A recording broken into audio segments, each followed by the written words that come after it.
we continue with Knicks rebranding consultant Steve Stoute. So you're the rebranding guru here.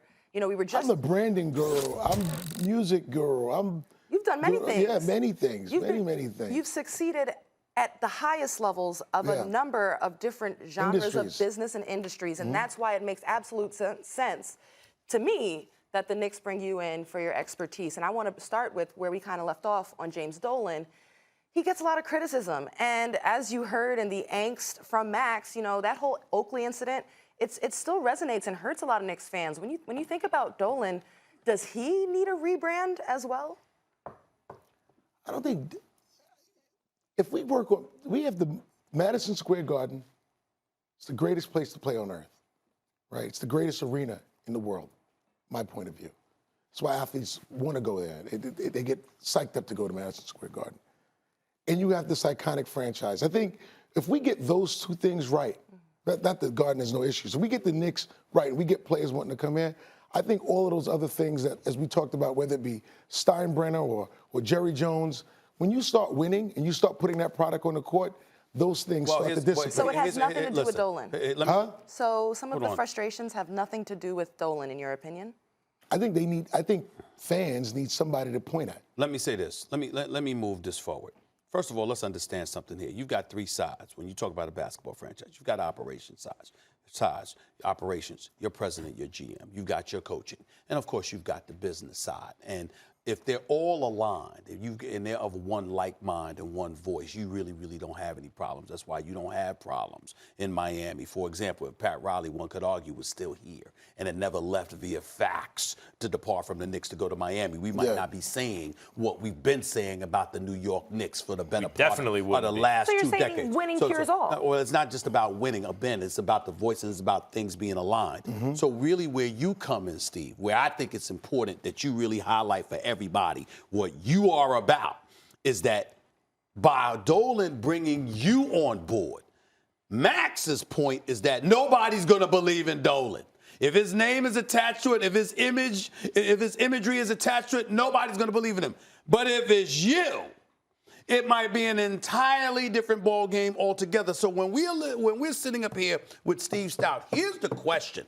It's one thing to be about Brandon, whatever. Yeah. What kind of voice are you going to have? What kind of influence do you expect to have? Because we can't confirm Leon Rose and, you know, we understand that. We understand that. That's not for you to answer. Yeah. But it is for you to answer. Hey, what kind of role are you going to play? What are we going to see from you when it comes to the New York Knicks?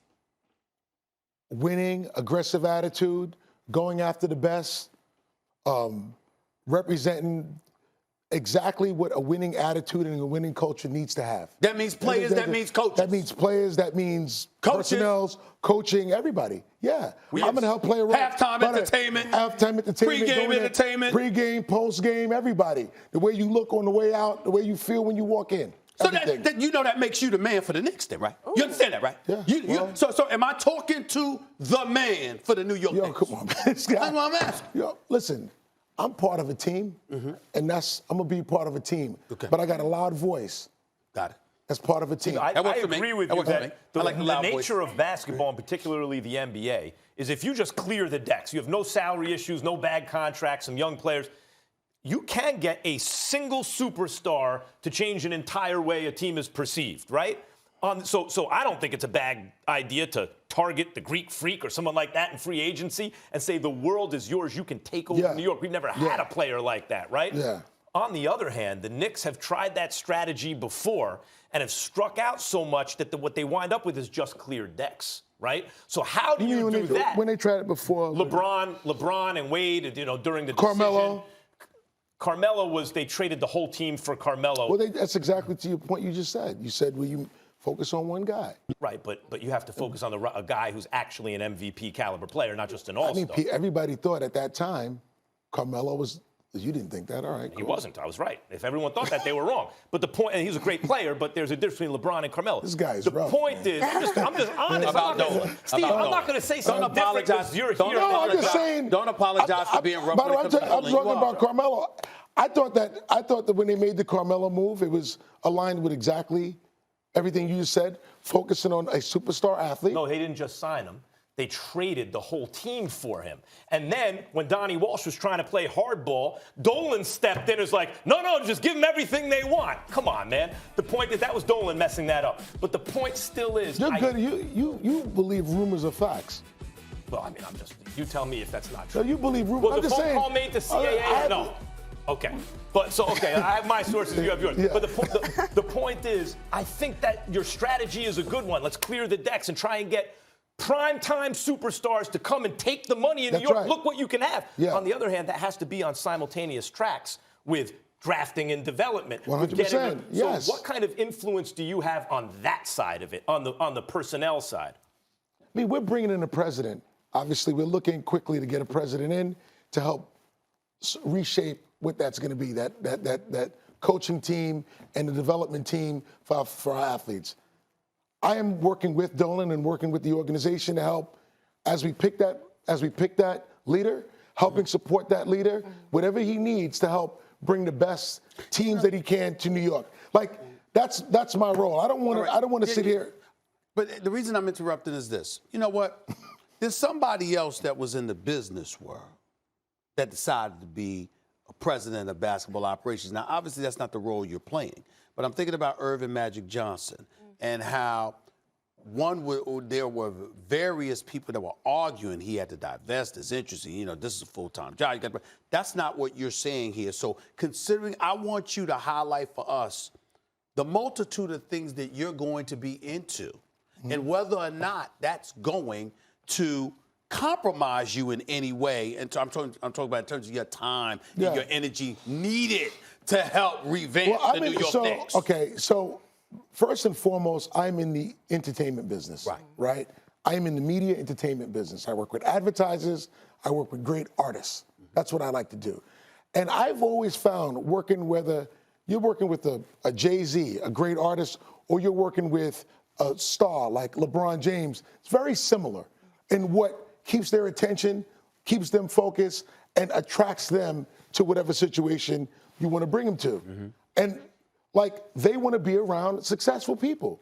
They want to be around smart, aggressive, successful people who have very rational ideas to keep moving forward.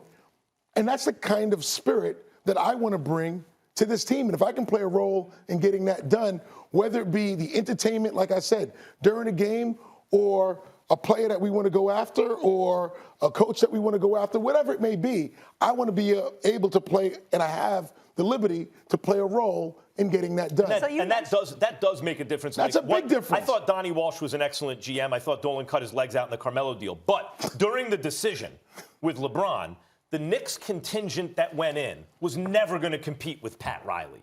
Pat Riley, what he was selling was just going to be different. I understand the decision was made, but when you saw the Knicks, so you're saying you have to bring a big-time, feel to the Knicks when you're going after these players? I think they need to know that we're real and believe, not just know, believe. Yeah, you come to New York and New York sells itself. But am I going to a place where I believe the dedication to winning and being great is a part of the culture there? And I think that's a role, because of the success I've had and other things that I've done. That's a fundamental belief. And I'm bringing that fundamental belief to that management team. I've used Mark Jackson as an example, but I'm not asking you to go there. I just want you to hear what my thoughts are about I love Mark. Somebody like that. I'm glad you do. My thing is, because of the moribund state of affairs that has existed with the New York Knicks for the last 20 years or so, close to the last 20 years, I think that they need a voice attached to their basketball franchise, meaning somebody that the media sees all the time, that the media communicates with all the time. I think that's incredibly important. You can't just look for a coach. It has to be somebody that can galvanize New York. What do you say to that?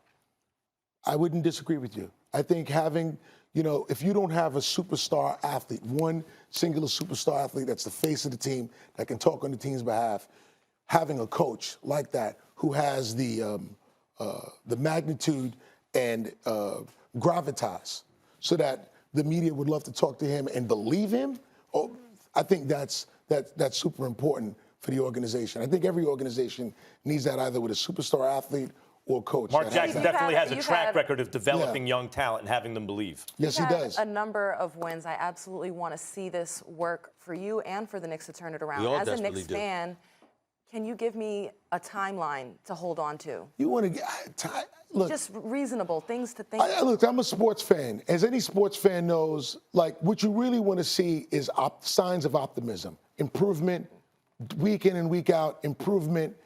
Players getting developed, being better, and as a fan of a team, that's what keeps you growing. Like I can tell you, starting now, we're going to get better. You're going to start seeing improvement,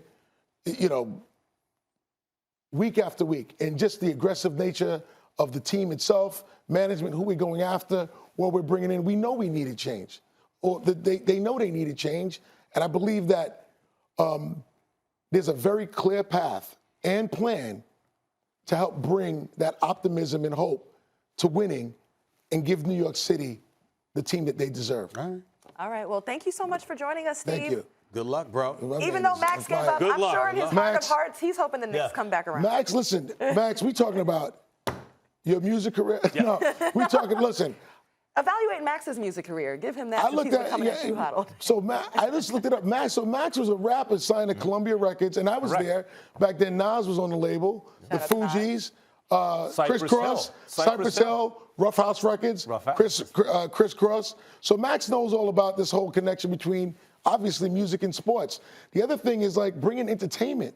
This entertainment, helping these independent artists. Like that's another thing that I'm excited about. You're having the Garden, having the Knicks, having this deal with Apple Music, and helping get independent, giving a voice to the voiceless. I think that's dope. Maybe Max can perform at halftime one day.